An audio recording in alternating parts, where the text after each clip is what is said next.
When I was a child, I was terrified of the dark.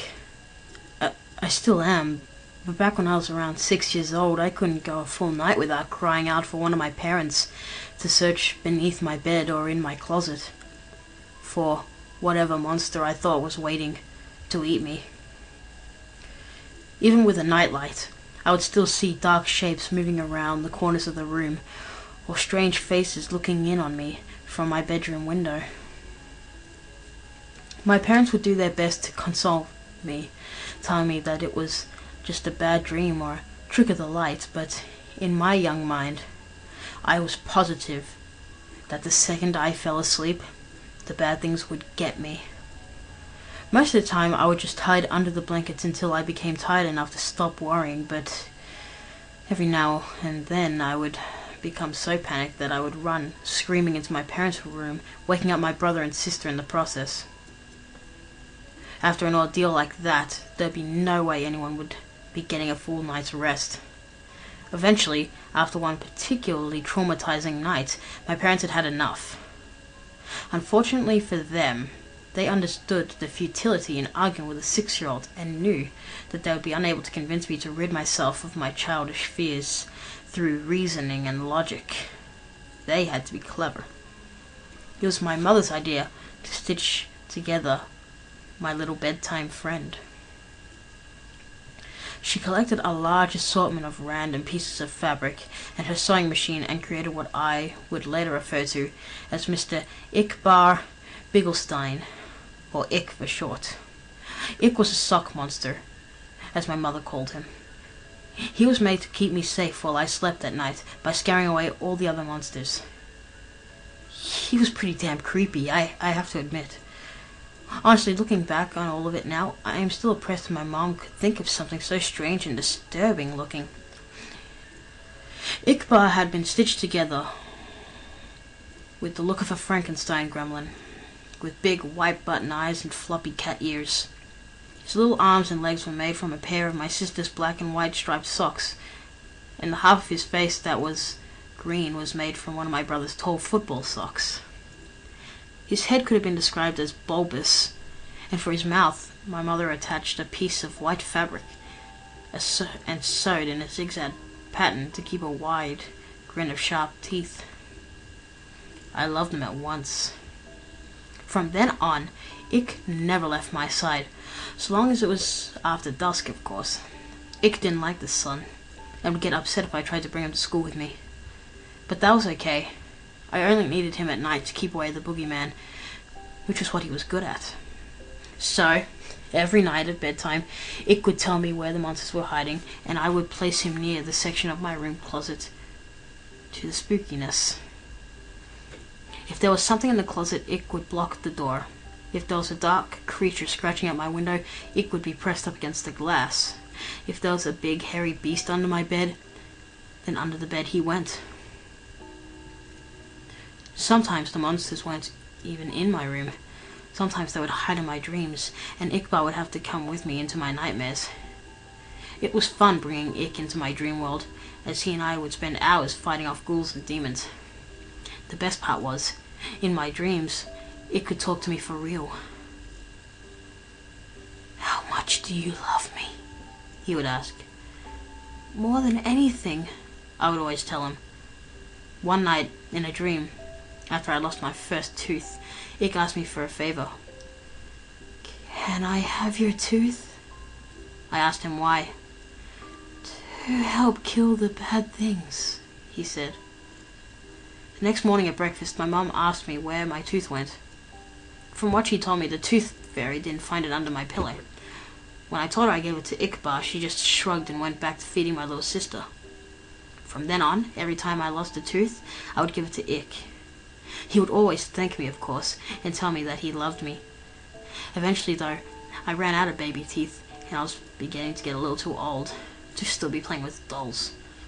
So Ick just sat there on my bookshelf collecting dust, slowly fading away from my attention. Over time, the nightmares, however, became worse than ever. So bad that they even began to follow me into the waking world, terrorizing every dark corner or rustle in the bushes. After one particularly bad night, biking home from a friend's house, when I swore a pack of rabid dogs were chasing me, I got home to find something strange waiting for me in my room. There, on my bed, standing fully upright in the soft glow of the moonlight from my window, was Ickbarr. At first I just thought my eyes were playing tricks on me again. They had been all evening, so I tried to flick on the lights. Another flick of this light switch, then another. No change to the darkness. It was then I started to get nervous. I backed away slowly towards the door behind me, my eyes never leaving the shape of Ick's silhouette, my hand awkwardly outstretched behind, reaching for the doorknob. I was just about to get my ass out of there when I heard the door slam shut by itself, locking me into the blackness. In nothing but shadows and silence, I stood frozen in place, not even breathing. For how long? I can't say. But after what felt like a lifetime of cold fear, I heard the shrill, familiar voice. You stopped feeding me. Why should I protect you? Protect me from what? Let me show you. I blinked once, and everything changed. It wasn't my bedroom before. I was somewhere else. It wasn't hell, but the comparison wasn't far off. It was some sort of forest, a horrible, nightmarish place with partial embryonic abortions hung from the canopy, and the ground swarmed with carnivorous insects. A thick fog wafted through the air, and with it the stench of rotting meat. Old Chatterhouse lightning flashed across the sky. In the distance I could hear the agonizing screams of something not quite human. My heart throbbed like it was about to explode, the pain forcing out a river of tears. In my mind, I heard his voice again. This is what your reality would become without me. I felt the earth shaking, footsteps approaching fast. I'm the only one who can stop it. It was behind me now, a huge, angry, hot breath across my back. Bring me what I need and I will. I woke up before I could turn around. The following day I raided my parents' closet for my brother's baby teeth, giving them all to Ickbarr. Almost immediately the night terrors ceased, and I was more or less able to get on with my life as normal. From time to time I would have to sneak into my little sister's room and snatch what was meant for the tooth fairy, or strangle one of my neighbor's cats and pry it out with sharp pliers. Anything to warn off the visions. Anything, from a shark-tooth necklace to a cavity ridden bicuspid. I also began to notice that Ick would move about my room whenever I left for any length of time, rearranging my stuff and hanging additional curtains. He was even beginning to look more lifelike. Somehow. In the right light, his teeth would glisten, and he was warm to the touch. As much as he creeped me out, I couldn't work up the courage to just destroy him, knowing perfectly well that would leave me. So I went on collecting teeth for Ick throughout all of high school and college. The older I got, the more things I would learn to fear, the more teeth Ick would need to keep me safe.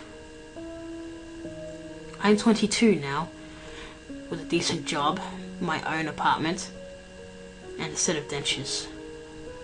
It's been almost a month since Ick's last meal, and the horrors are starting to crowd around me once more. I took a detour through the parking garage after work tonight.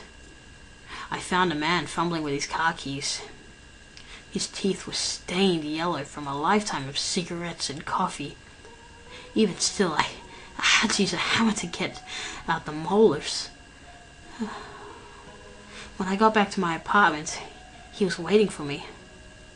On the ceiling, in the corner, 2 white eyes and mouth of razors.